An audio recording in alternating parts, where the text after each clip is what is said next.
What's up, YouTube world? It's your boy Halucha Lucha, aka Matthew J. Brownlee, and I'm back with another All Elite Wrestling Top 10. Well, it's my first All Elite Wrestling Top 10, but it's my second ever Top 10, and this is my first ever All Elite Address Top 10.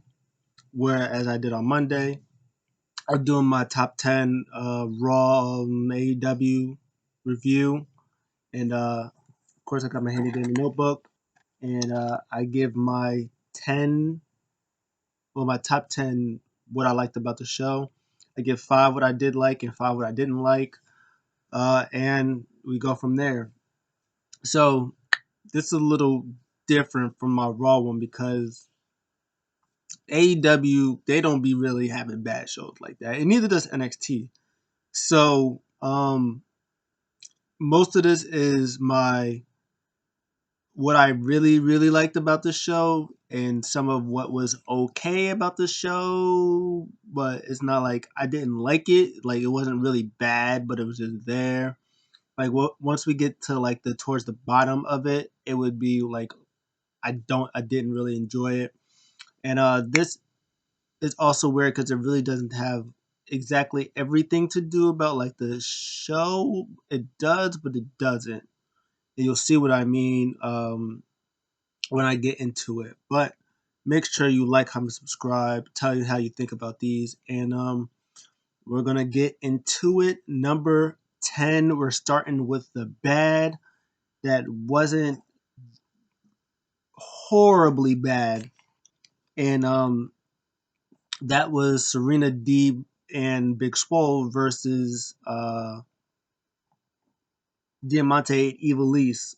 So why this is number 10 and like no, number 10 is like really is not, it wasn't horrible, but it was just there. This match I thought was good. I thought it was a solid match. I think all the matches in and of itself were fine. I think the problem with this match mostly, which wasn't from me, but it was picture in picture, so you didn't get to see a lot of the match. A lot of the match was hurt by like the picture in picture, and it seems that that's what they really do at all the women's matches for whatever reason. They like take them at the good part of the matches, and then they come back, and then something happens, and then uh, the match continues, and babyface wins or whatever like that. But I'll get into more about like women's stuff later about it as a whole. But yeah, it was just like for me, it was just there. It was fine. I don't know why Diamante and Evilise loses because they're an actual tag team, and they should be like, I don't know, defending a tag team medal or something like that.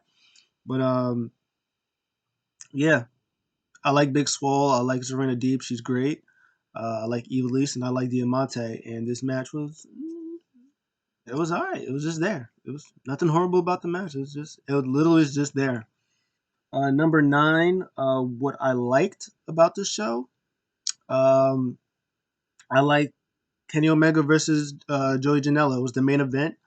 It was a no disqualification match. The match, the why it wasn't higher on my list is because it was really short. Honestly, I think this was like a thing, and this is also what I liked about this. Uh, it was a thing where they booked they booked it where it was supposed to be Kenny Omega versus Joey Janela in like the tournament, like the first round tournament thing. But something happened to Joey Janela, but so it ended up being Sunny Kiss. So then they had this match to prove was like, hey, this was no fluke. Kenny Omega deserved to be in this tournament, like deserved to move on and beat Sunny Kiss like he beat Joey Janela, or beat Joey Janela like he beat Sunny Kiss. And there was no questions, and there's no more doubts and stuff like that. I like that. I like that Kenny Omega was doing commentary during his own match, and Don Callis was yelling and doing all this crazy stuff. But yeah, it was all right. And then towards the end, Joey Janela got a couple of hits in. He threw him. He like legged them through a table. Like he leg dropped him through a table, and then Kenny went inside, completely no sold. They gave him V triggers, and then hit him with the one wing angel and won. It was hilarious. But yeah, it was just really really short. And then it was like there's no question, no doubts or anything. No, that Kenny Omega was undisputed person. And then Pac came out, Pac, whatever, and said, "Hey, my boy Phoenix over here, and you remember him? He's undefeated." She gave him a shot, and the Dynamite was like, "No." He was like, "Who you think you are?" And he was like, "Well, I spoke to Tony Khan, and it's going to be the 30th uh, Kenny Omega versus Ray Phoenix for AEW World Championship, which is going to be fire. It's going to be fire." So all that wrapped into one. Number 9, I like it. Number 8, what I did not like was, and again, this was just okay.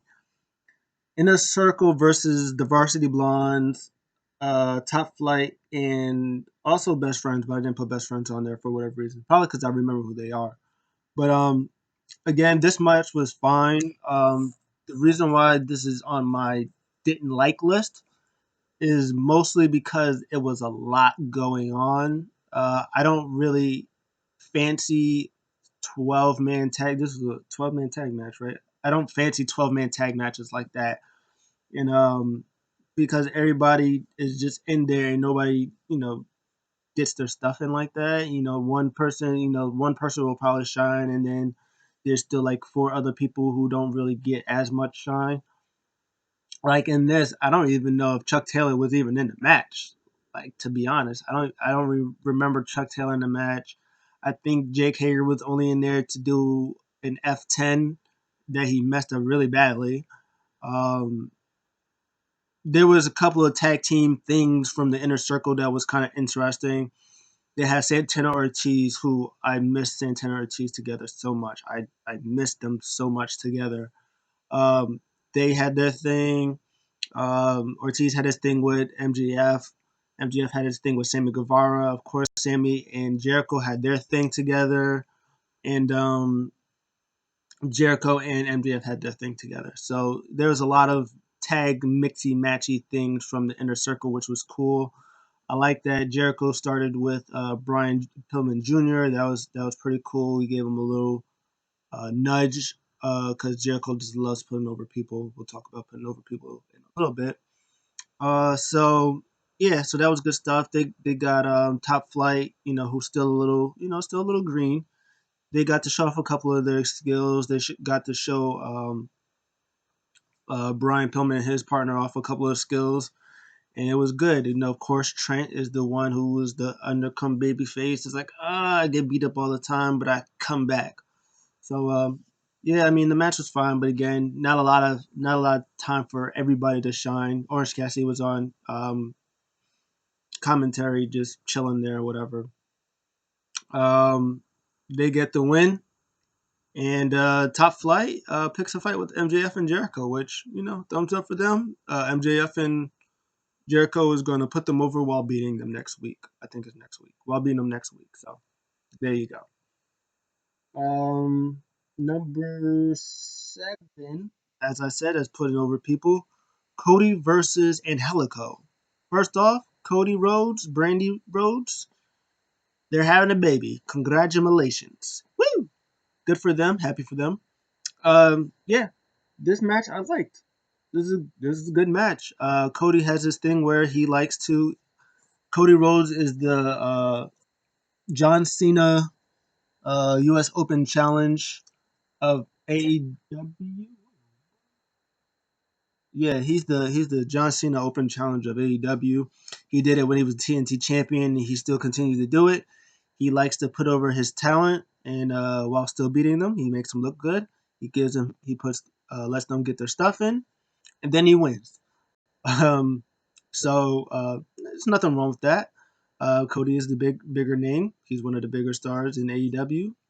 So you have your bigger stars win. That's pretty just much how it is. Um, I like how in Helico he showed us stuff. He showed us technical prowess, and he was maneuvering out of moves that Cody was doing. My boy Arn Anderson got in there. Jack Evans was trying to do some shady stuff, and Arn Anderson wasn't having it. It was great. And of course, Cody wins in the end by cutter cutter move, and then Team Taz, they show up. Uh, every week, Taz's son tries to look more and more gangster, and it's just not working out for him. And then they mention Darby Allin, who's in the Raptors, of course. And then they mention, then Sting comes out because Team Taz said that he wanted to beat up Cody and put him on paternity leave early, and then Sting comes out. Will Hobbs wants some Sting. He grabs the bat, but Will Hobbs still wants some Sting, and everybody was like, "All right, relax." So yeah, it was a good match. It was good stuff. I like Angelico. They have a lot of tag teams. Number 6, Mino Likey, SCU versus the Claimed. Again, it was fine. But yeah, uh, yeah, it's weird. The Acclaimed, like I think the problem with, and I guess I should have put this on my. Well, I kind of did. I kind of did mention it, but I don't know. I think the Acclaimed, they're very charismatic. Their rhymes are good. I liked Kazarian's rhyme back. His rebuttal rap back. It's hilarious. Um, I just think maybe it's a little too soon for the Acclaim. I mean, again, AEW has this thing where they like showcasing their talent, their new talent. They did it with Top Flight, doing with the Varsity Blondes. They're doing it now with the Acclaim, so they aren't afraid to give us new, fresh talent. Of course, they're not winning next week, but it gives the Acclaimed somebody to tag with, or somebody, people to help them become better or something. Just better. They did the same thing with uh, um, Private Party. The first night when Bucks had the match with Private Party. Um, and they eliminated him the first round. So that's something that Private Party can always say. It's like, hey, we're the first one that eliminated the Young Bucks. That's a accolade that they carry, even though they're not tag team champions or whatever. They always carry that acclaim. Just like SCU, they technically, well, just Kazarian, but first ever AEW tag team champions. So whenever you beat them, you can say, well, they have 40 years experience. They're first ever AEW Tag Team Champions, and they got a win over them. It's just the thing that you can do nowadays.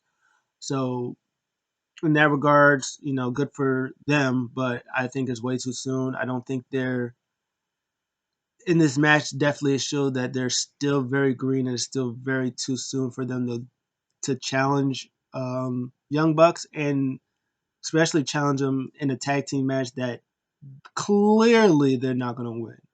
But at least they're getting the opportunity, and they give out their opportunities to younger talent. So I mean that's always a plus, but this match wasn't all that great. Match that was great, number 5 though, Hangman Page and Dark Order versus Hardy Party. This might be a thing where they might have Hardy versus Hangman. They might have something for Hangman to do for a little bit. Will he join Dark Order? Maybe. I don't know what's going on with Brody Lee. So will he join Dark Order? Maybe if they're baby faces. I don't know. Maybe. Uh, John Silver and Alex Reynolds are joys to watch. They're very fantastic. I thought they were going to win. It was unfortunate they didn't. But I guess this feeds into Matt Hardy's "You Need Me" Private Party type thing. Um, Private Party was going to win it, their gin and juice thing, and then Hardy tagged himself in, sort of a la MJF. Um, to pick up the win for his team, and then he's celebrating with everybody, and they're like, didn't even do anything. He did get beat up a lot. Hangman Page was running wild. They had a lot of 6-man like moves, like Dark Order and Hangman Page. They gelled well together. I think they gelled better than Hardy Party out there. This was a good match. I enjoyed it. Keeps the story between Hangman and Dark Order going. Maybe they might, keep helping them out. Maybe get some more wins. Probably be interesting to see what goes next week when Evil Uno faces Dustin. It'd be interesting. Fun fact: Dustin Rhodes, only man ever to wrestle on two leap years, pay-per-view leap years too. Did it at Resolution? He did it at I think 92 Brawl or something like that. I just heard that earlier, but yeah, good match. Number four. This is where it gets a little interesting because there's no more wrestling matches, which is crazy for AEW. No more wrestling matches at all on this top 10 or this top four. Number four, what I did not like about the show and what I do not like about the show in general is their lack of focus on the AEW World Championship. Of course, they have women. They have women wrestlers. Of course, they have Serena Deeb. They have uh, Big Swole. They have Diamante. They have uh, Evilise. They have uh, Britt Baker. They have what's her name? Nyla Rose, and they have Thunder Rosa. All on the show today, and every one of them were not even focused on the AEW World Championship. They were all focused on the NWA World Championship.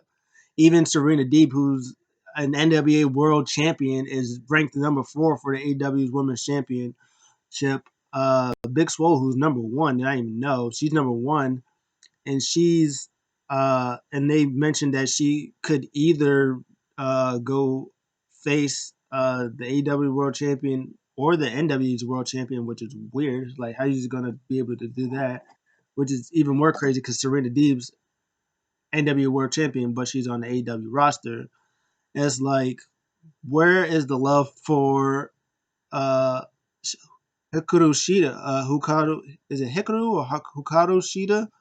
Like, there's no love for her. There was Thunder Rosa and Britt Baker. Well, Thunder Rosa pretty much mentioned like she had a match with Serena Deeb for a title, and it was interrupted by um, Britt Baker.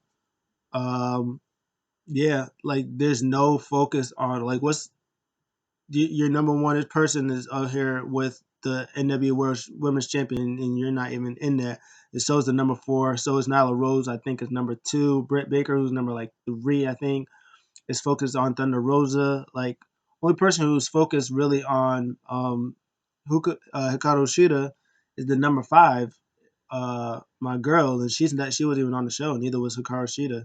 So lack of AEW women's focus, title focus. Everybody's focused on everything besides the AEW Women's Champion is kind of frustrating. It's like, how are you not focused on the Women's Champion? She is your Women's Champion. You're not even focused on her. You're focused on everything around women wrestling except for the Women's Champion. It blows my mind. Number 3, the best part, well, the third best part of AEW, well, technically the second best part of AEW, has been their interviews and their segments. Their segments and their interviews all night were really, really good. Um, Starting from the inner circle awkward backstage thing where they was talking about MJF got like this award for like the dinner thing, and like Chris Jericho's like, "Hi, I'm here too." He was like, "Yeah, I couldn't do this without my best friend." And he kind of like cut him off. That was good stuff. Brandi Rhodes and Cody announcing that they were having a baby. Miro, the best Miro number 1 about beating up security, and he had to get fined. I think 75 grand. Um, Thunder Rosa, Britt Baker. That segment was good. The Top Flight, they had their nice little interview against Inner Circle. That was really good. Um, the best friends crashing the wedding thing for next week is gonna be was good, and the FTR thing where they did a thing with Jurassic Express, and then FTR came out was like, oh, "Yo, is this a joke to you? Do you think we're jokes? He's like, you got freaking Jurassic Express, and you got us. This is how we feed our family and stuff like that." So this all the segments, every segment I mentioned, and Dustin had a fiery one against Uno. So like all the segments were fantastic. These segments magnifique. There was one specific one that was really good, and we're going to talk about that in a second. Number two, my least favorite thing of the show, the most inconsistent thing of the show, I believe, is their power rankings. Their top five power rankings. One that I mentioned earlier. So, your top four women's uh, contenders: Big Swole, who's number one. I'm assuming Nyla Rose is number two. Maybe Britt Baker's number three, and they have Serena Deeb, who's your NWA Women's Champion, at number four. All four of them, number one contender for Hikaru Shida's title, but Abaddon has it, who's number five. They didn't even mention them barely. Besides that, Hikaru Shida was going to be on action. Was going to be in action next week, and they weren't on a card. Makes no sense. Tag teams. They have. I don't even know who's number one. I think number five is the Acclaimed, who are having matches. Who is on a 7 to 8 win match streak now, and seven of them were on Dark. Nobody watches Dark, so nobody cares about the Acclaimed. So like when they come, it's like, who are these guys? It's like, oh, they're Acclaimed. They're on Dark. They're on a 7 match winning streak, and they're like, wait, what? Doesn't make sense. And they just from Dark, they're number five. Like, how weak is your tag team division that a team who's 8-8 right now? They're 8-8. They were 7-8, but now they're 8-8. A team that's 8-8. How are you number five?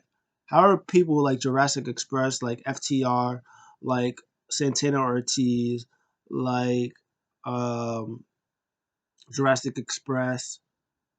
How are Best Friends?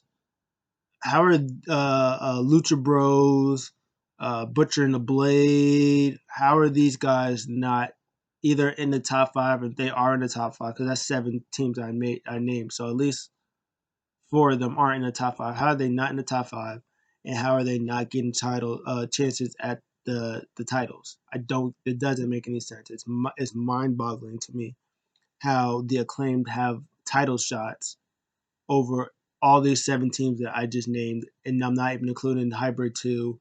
I'm not even including like uh, Jericho and Sammy Guevara. I don't know, I just made that one up. Like it blows my brain cells. Like they got to do better with this power rankings. Even for like the AW World Championship, Cody's still on the top five, and he came and challenged for the title. So why does it even matter if he's top? Why is he top five? He can't challenge for the title. Does not make sense. No sense whatsoever. Get rid of it. Trash.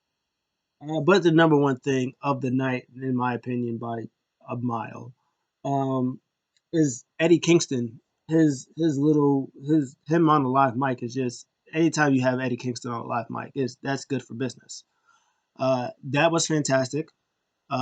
He said that he's addressing all his enemies, he's addressing all his haters. One talking to guy, he said, "Yo, I'm still alive." Hilarious. Second, PAC, hater, enemy, he's gone. We took him out. You're never going to see him again. Finished. And then his third one, it was like Lance Archer. And then Lance Archer came out. He was like, okay. One thing I like about Eddie Kingston, he's not one of those the chicken shit heels that get beat up and he runs away and stuff like that. Nah, he's in there. He's ready to fight. Lance Archer gets the better of him. Butcher and a Blade, who's been finally doing good stuff, they gang up on Lance Archer, and then Lucha Bros come out. They look, and it was like, oh, hey, there's three of us. There's only two of you. And then boom, pop comes back.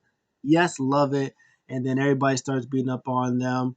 So Lucha Bros and Butcher and the Blade, yes, please. And then Eddie Kingston is getting fought over from Lance Archer and PAC to see which one gets to beat him up first or most. I don't know. So yeah, that was great. Anytime Eddie Kingston talk is great. Great to see PAC back. That I kind of spoiled earlier, but you know it is what it is. It was a great surprise. Um, Lance Archer. So now there's also an interesting thing with Lance Archer and PAC. They both probably want Eddie Kingston. They'll probably have to go through each other to get to Eddie Kingston. Hmm. It's gonna be interesting. I'm gonna like it. It's gonna be good stuff. I like it. But that was AEW. The show, I give the show. I give it a B plus. I'll give the show a B plus. For me, the the top five things on the show. Well, okay, that's not fair. Well, one, two, three. I mean, okay. Well, my favorite things on the show were two of them were segments, or the segments, like all the segments, and yeah. Well, the favorite things were the segments, followed by the 6-man tag match. Everything else I think was all right. What I didn't like, it was still just okay. So I would give the show like a B plus. It was a decent show, but what can you do? You live and you learn.